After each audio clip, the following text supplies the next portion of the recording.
मेरे प्यारे बच्चों और बच्चियों, यदि आप लोगों के बोर्ड एग्जाम की तैयारी धुआंधार तरीके से चल रही है तो क्लास 10th की मैथ में जो सबसे पहला चैप्टर है उसकी जो सबसे पहली और सबसे महत्वपूर्ण थ्योरम है जिसको कहा जाता है फंडामेंटल थ्योरम ऑफ अर्थमेटिक, अंक गणित की आधारभूत प्रमेय, ये एक बहुत ही महत्वपूर्ण थ्योरम है जिस पर आगे चल के काफी अच्छे प्रश्न बनते हैं और जिसको जानना आप लोगों के लिए बहुत ही जरूरी है। तो आज बच्चे इस वीडियो में मैं आप लोगों को इसी थ्योरम का पूरा A to Z एक एक बात बताने वाला हूं। तो मेरे प्यारे बच्चों और बच्चियों, बिना किसी देरी के हम लोग शुरुआत करते हैं। बच्चों, ये तो थ्योरम आपकी किताब में दिया हुआ है, आपकी एनसीईआरटी की बुक में जो थ्योरम दी गई है मैंने उसको यहां पर अक्षरशः लिख दिया है, ठीक है। अब इसी प्रमेय को मैं आपको अपनी भाषा में समझाता हूं तो शायद बड़ी आसानी से आप समझ जाएंगे इस प्रमेय को।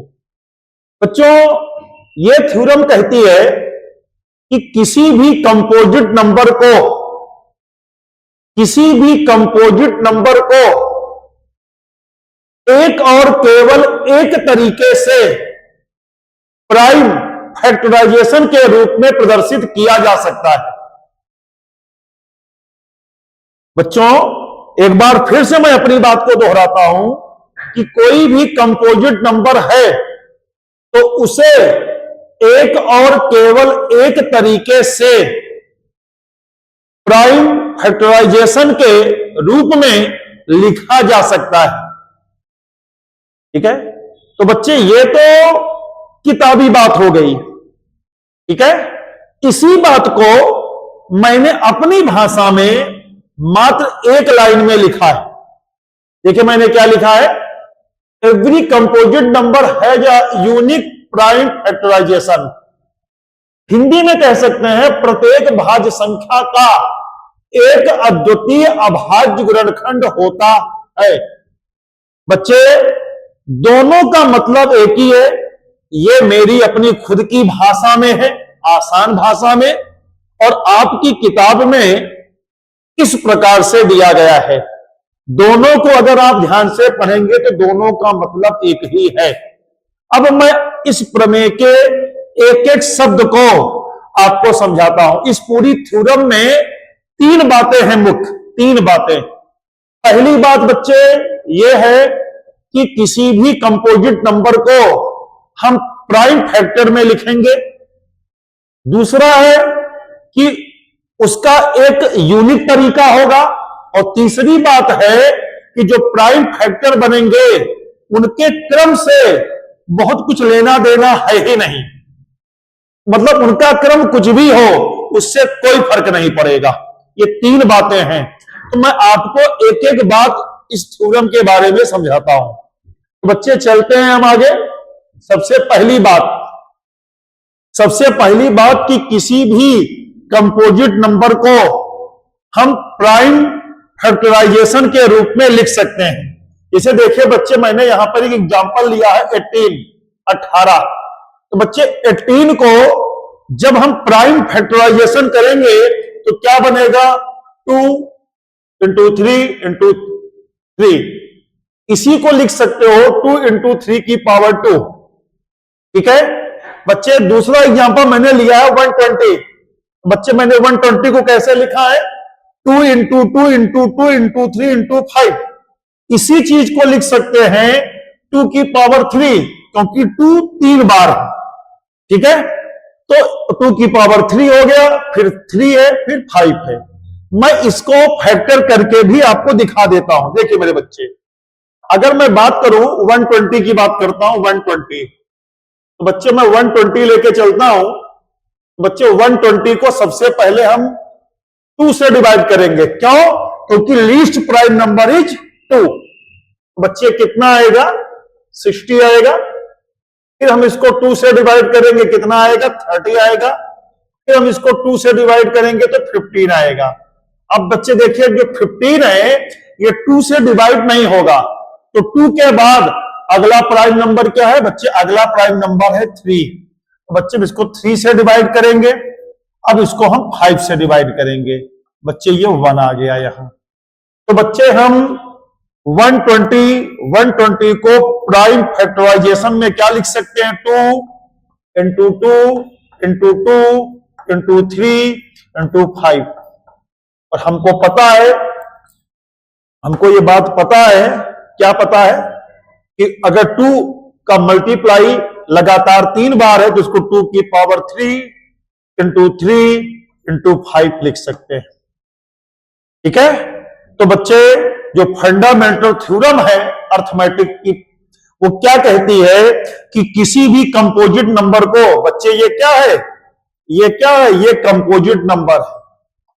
कंपोजिट मतलब भाज्य, ये भाज्य संख्या है।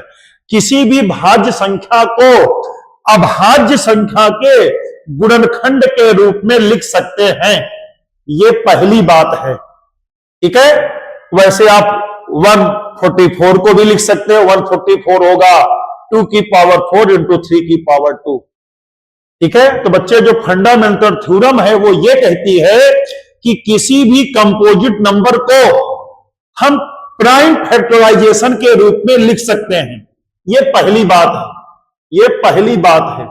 बच्चे अब दूसरी बात क्या है? अब दूसरी बात बच्चे ये देखिए, दूसरी बात क्या है? प्रमेय में कहा गया है अद्वितीय तरीका। देखिए, ये देखिए, अद्वितीय, यूनिक, क्या कहा गया है? यूनिक। ये यूनिक,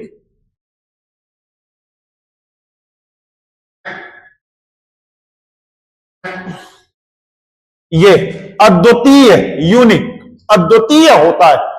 बच्चे अद्वितीय का मतलब क्या हुआ? यूनिक का मतलब क्या हुआ? बच्चे यूनिक का मतलब यह हुआ कि अगर ये फैक्टराइजेशन, अगर ये फैक्टराइजेशन 18 का है तो ये फैक्टराइजेशन किसी अन्य कंपोजिट नंबर का नहीं हो सकता। ठीक है। ये जो फैक्टराइजेशन है ये केवल और केवल किसका है? 18 का है, 18 का है, किसी दूसरी संख्या का नहीं हो सकता। यूनिक का मतलब यही तो होता है, जो यूनिक हो, अद्वितीय हो, किसी और का ना हो, उसे बोलते हैं यूनिक।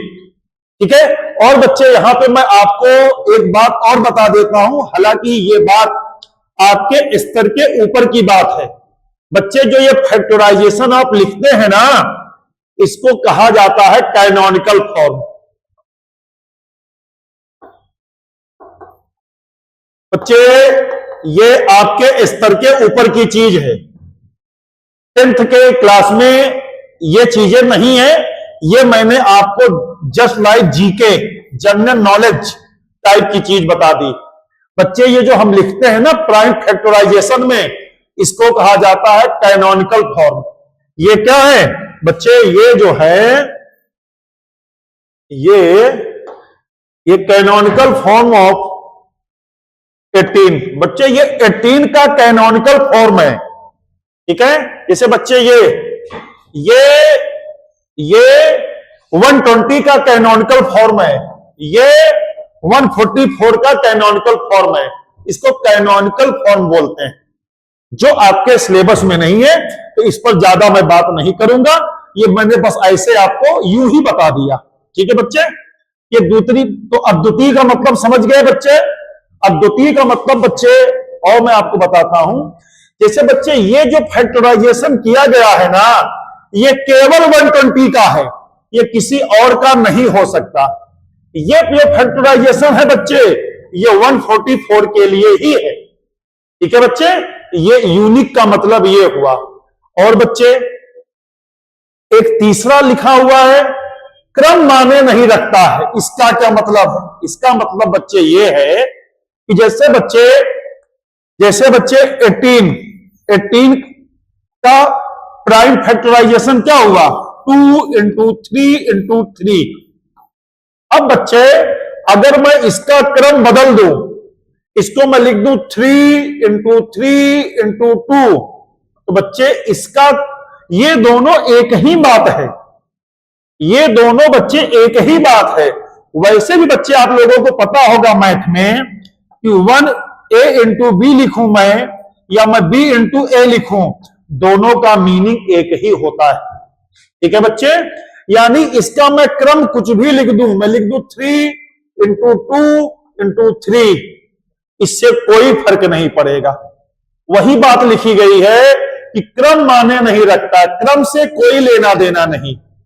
देखिए हमने 90 का एग्जांपल लिया है, 2 × 3 × 3 × 5 लिखे, या 5 × 3 × 3 × 2 लिखे, या 3 × 3 × 2 × 5 लिखे, या 3 × 5 × 2 × 3 लिखे, इन सबका मीनिंग एक ही है। तो बच्चे इस थ्योरम में कुल 3 बातें बताई गई हैं।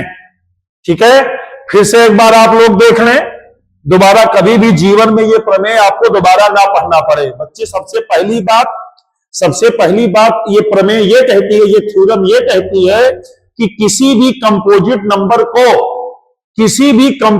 नंबर को प्राइम फैक्टर्स के रूप में लिख सकते हैं। इसी को बच्चे क्या बोलते हैं? Canonical form. जो आपके पाठ्यक्रम, आपके सिलेबस का हिस्सा नहीं है तो इसको आप ना जानिए, कोई फर्क नहीं पड़ता है। दूसरी बात कि जो भी हम प्राइम फैक्टराइजेशन करेंगे वो यूनिक होगा, यानी 18 का 18 का अगर कोई प्राइम फैक्टराइजेशन है तो वो किसी और संख्या का फैक्टराइजेशन नहीं हो सकता। और बच्चे तीसरी बात क्या कही गई इस थ्योरम में कि जो हम प्राइम फैक्टर करेंगे उसके क्रम से कोई फर्क नहीं पड़ता है। इस बात को हम आपको और अच्छे से समझाते हैं। देखो बच्चे, जैसे मैंने ले लिया 120, तो बच्चे 120 को मैंने ऐसे डिवाइड किया ना, पहले 2 से, सॉरी, फिर 2 से। ठीक बच्चे, ये मैंने कर दिया।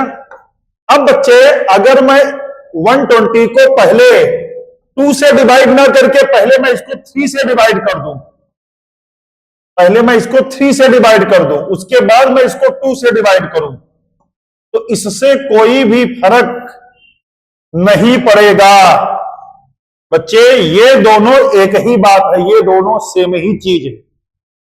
या मैं इसको ऐसे कर दूं, पहले मैं इसको 5 से डिवाइड करूं, फिर मैं इसको 3 से डिवाइड करूं, फिर मैं इसको 2 से डिवाइड करूं।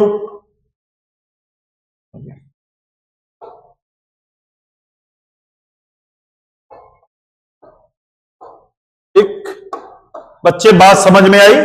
कहने का मतलब बच्चे 2 × 2 × 2 × 3 × 5 is equal to 3 × 2 × 2 × 2 × 5 is equal to 5 × 3 × 2 × 2 × 2।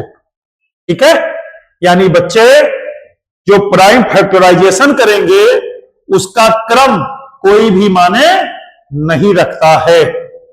तो मैं ये आशा कर सकता हूं, ऐसी उम्मीद मैं कर सकता हूं कि एक एक बच्चे को ये थ्योरम समझ में आ गई होगी। जो भी अपने प्यारे बच्चे और बच्चियां बोर्ड एग्जाम देने वाले हैं, उन बच्चों के लिए ये क्लास 10th की मैथ के पहले चैप्टर की पहली थ्योरम है। ठीक है, जिसको मैंने पहले तो आपको किताबी भाषा में बताया, आपकी बुक में ये दिया हुआ है, आपकी बुक में ये दिया गया है। इसी बात को मैंने अपने भाषा में एक लाइन में लिख दिया, और फिर मैंने एक एक करके इसका मतलब आपको सिखा दिया। ठीक है, तो बच्चे इस वीडियो में आज इस प्रमेय को सीखिए। आपके जो भी फ्रेंड सर्कल हो उनको ये वीडियो भेजिए। हम जो कंटेंट आपको दे रहे हैं उनको अपने दोस्तों तक भेजिए, उनको बताइए कि हम लोग आपके साथ किस तरीके से मेहनत कर रहे हैं। ठीक है। तो और बच्चे थोड़ा थोड़ा रोज आप सीखिए। बच्चे आप मैथ भी पढ़िए, आप साइंस भी पढ़िए, आप एसएसटी भी पढ़िए, थोड़ा हिंदी भी देखिए, थोड़ा इंग्लिश भी देखिए। सारे सब्जेक्ट को बच्चे आपको पैरेलल में लेके चलना है। ऐसा नहीं करना है कि नहीं पहले हम पूरा मैथ पढ़ लेंगे, फिर हम साइंस शुरू करेंगे, फिर हम एसएसटी शुरू करेंगे। ऐसी गलती मेरे बच्चे मत करिएगा। आपका जो ये समय है, जो आपके पास लगभग 85 से 90 दिन का समय बचा हुआ है बोर्ड एग्जाम के लिए, इसका आपको सदुपयोग करना है। और जो मैंने आपको तरीका बता रखा है, ठीक है, मैंने सबसे पहला वीडियो यही डाला था कि 90 से 95 दिन में अपनी तैयारी को आपको कैसे करना है, उसका पूरा रोड मैप क्या होगा, उसको आप एक बार जाके देख लीजिए। ठीक है बच्चों, और आज की वीडियो में बच्चे यही रखते हैं। कमेंट करके आप लोग जरूर बताइएगा कि ये वीडियो आपको कैसा लगा। ठीक है, और जैसा आपका रिस्पांस होगा उसी हिसाब से हम आने वाले समय में अपने वीडियो में, अपने क्लास में सुधार करते रहेंगे।